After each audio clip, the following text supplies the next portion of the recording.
इस लड़के के किए कारनामों को देखकर हर किसी के पैरों के नीचे से जमीन निकल गई।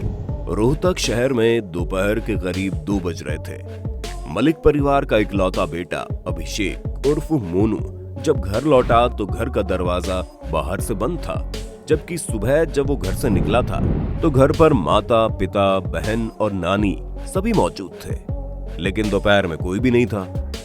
अभिषेक एक एक करके सभी को फोन मिलाने लगा और जब कोई भी फोन नहीं उठा रहा था तो अभिषेक के अंदर का डर और ज्यादा बढ़ गया और वो सोचने लगा आखिर सब कहां गायब हो गए। घबराकर अभिषेक ने शोर मचाना शुरू कर दिया।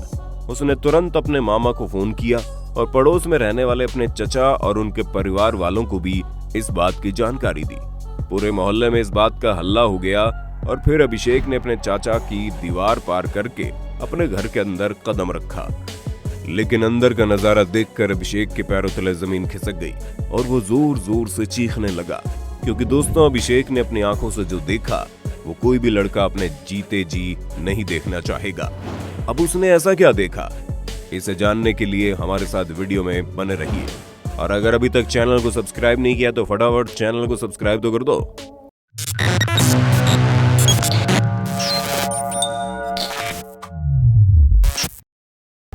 अभिषेक की चीख सुनते ही उसके चाचा और बाकी के मोहल्ले वाले भी घर के अंदर घुस गए और जब उन्होंने अंदर का नजारा देखा तो सभी के होश उड़ गए, क्योंकि घर के अलग अलग कमरों में अभिषेक और उसके पूरे परिवार की लाशें पड़ी थी। अभिषेक के पिता प्रदीप मलिक और मां बबली, बहन तमन्ना और तनु और नानी रोशनी देवी की लाश अलग अलग कमरों में खून से लथपथ मौजूद थी। लाशों को देखकर ये चीज तो साफ थी कि कातिल ने इन सभी के सिर पर गोली मारी थी।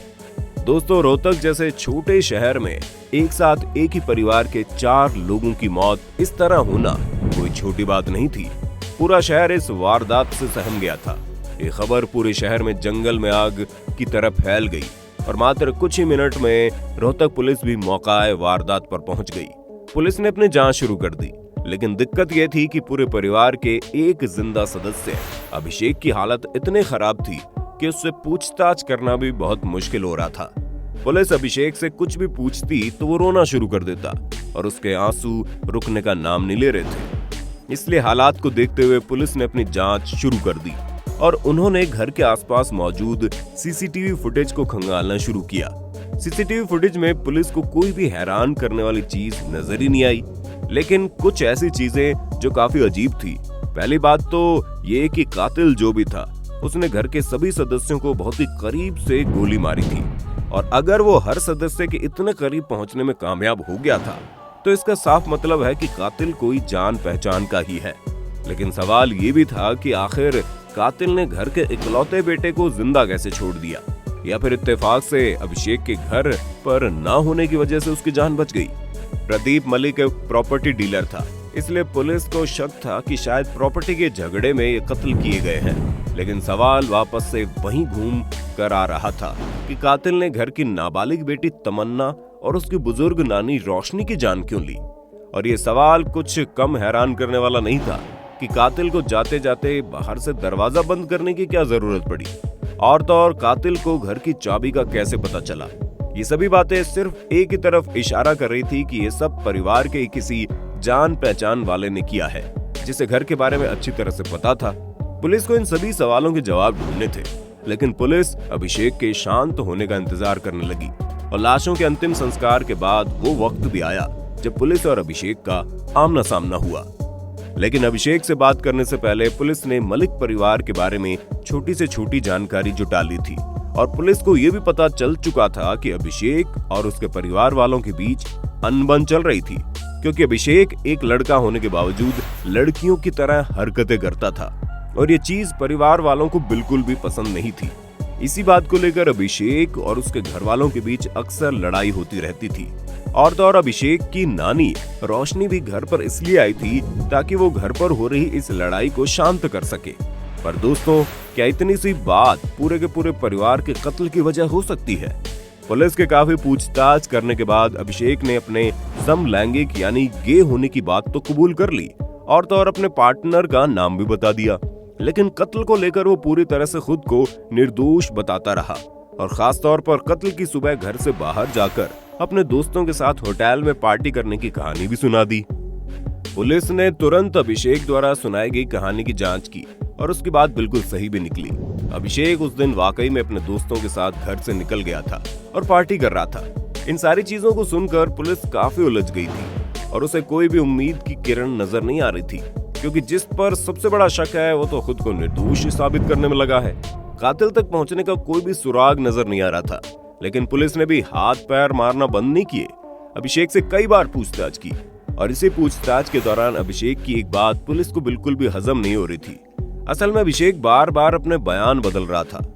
जिस रोज मलिक परिवार के सदस्यों का कत्ल हुआ, उस दिन की घटना को बताते हुए घर से निकलने के वक्त से लेकर पार्टी में क्या क्या हो रहा था, इन सारी चीजों से जुड़ी जानकारी अभिषेक बार बार बदल कर बता रहा था। वो कभी कुछ बताता तो कभी कुछ बताता और इस चीज ने पुलिस के शक को और ज्यादा पक्का कर दिया। और जब पुलिस ने थोड़ी सख्ती दिखाकर अभिषेक को उसी की बातों में फंसा दिया तो अभिषेक पूरी तरह से टूट गया और उसने अपने सारे गुनाह कबूल कर लिए कि कैसे उसने इन चारों लोगों को खुद अपने हाथों से मारा। उसी ने अपने माता पिता, बहन और नानी की जान ली। असल में घर वाले अभिषेक के समलैंगिक होने के कारण उसे बिल्कुल भी पसंद नहीं करते थे। जब अभिषेक पहले अपने माता पिता का दुलारा हुआ करता था, उसे अपनी मर्जी की हर चीज मिलती थी। वही उसके समलैंगिक होने का पता चलते ही उसका हुक्का पानी सब बंद हो गया और उससे ज्यादा उसकी बहन को प्यार मिलने लगा। पर हद तो तब हो गई जब अभिषेक अपना जेंडर बदलवा कर लड़की बनना चाहता था और इस बात के लिए पहले तो घर वालों ने इसे प्यार से समझाया, लेकिन अभिषेक के न मानने पर घर वाले पूरी तरह से खफा हो गए। यहाँ तक कि अभिषेक अपना जेंडर चेंज करवाने के लिए जो पैसे मांग रहा था उसे देने से भी मना कर दिया गया और स्कूटी छीनकर उसकी बहन को दे दी गई। अभिषेक को घर से 1 रुपए भी नहीं मिलता था। इन सब के कारण अभिषेक अपने घर वालों से बहुत नाराज हो गया और इसी गुस्से में आकर उसने अपने परिवार के हर एक सदस्य को मौत के घाट उतार दिया। दोस्तों, 27 अगस्त की सुबह वो अपने घर से निकल गया था, लेकिन लगभग 11 बजे एक बार फिर अपने घर लौटा। घर लौटते ही वो सबसे पहले अपनी बहन के कमरे में गया, क्योंकि सबसे ज्यादा गुस्सा उसे अपनी बहन से ही था। उसी ने अभिषेक के समलैंगिक होने के बारे में परिवार वालों को बताया था, जिसके बाद अभिषेक को मिलने वाला सारा प्यार और दुलार उसकी बहन को मिलने लगा। बहन ने अभिषेक के पार्टनर की उसके घर में एंट्री पर भी रोक लगा दी। अभिषेक को लगने लगा था कि उसकी बहन ही उसके खिलाफ मम्मी पापा को भड़काती है, इसलिए अपनी बहन के कमरे में पहुंचते ही अपने पास मौजूद पिस्टल से उसे गोली मार दी। गोली की आवाज सुनकर जैसे ही माँ बबली उसके कमरे में पहुंची तो अभिषेक ने उन्हें भी गोली मार दी। इसके बाद वो अपनी नानी के कमरे में गया और फिर उनकी हत्या कर दी। अब बारी आई प्रदीप मलिक की, यानी अभिषेक के पापा की, जो अपने कमरे में ही दरवाजा बंद करके फोन पर किसी से बातें कर रहे थे और उन्हें अपने घर पर चल रहे इस खूनी खेल के बारे में कोई अंदाजा भी नहीं था। लेकिन अभिषेक उनके कमरे में भी पहुंचकर उन्हें गोली मार देता है। सिर पर गोली लगने के बावजूद अभिषेक के पिता कुछ वक्त के लिए जिंदा थे, इसलिए अभिषेक ने उन्हें दूसरी गोली मारी।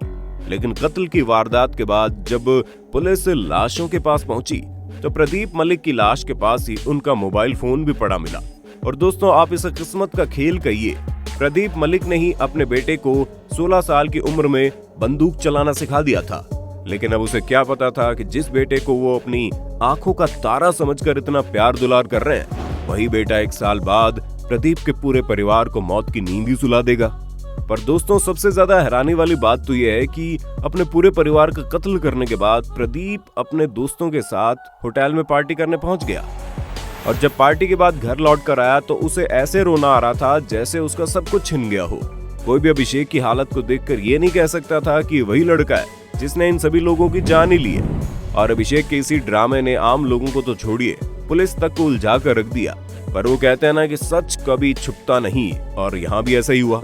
अभिषेक की प्लानिंग तो काफी जबरदस्त थी, लेकिन पुलिस उससे 10 हाथ आगे निकली। अब दोस्तों, आपका अभिषेक के इस खूनी खेल के बारे में क्या कहना है, कमेंट में बताइए। इसी तरह की वीडियोस को देखते रहने के लिए चैनल को सब्सक्राइब करना बिल्कुल ना भूलें। धन्यवाद। दोस्तों, आपकी स्क्रीन पे 2 और वीडियोस दिख रही हैं, जिसे देखने के लिए आप इस स्क्रीन पर क्लिक करें। दोनों देखिएगा, बहुत अच्छी वीडियो बनी है।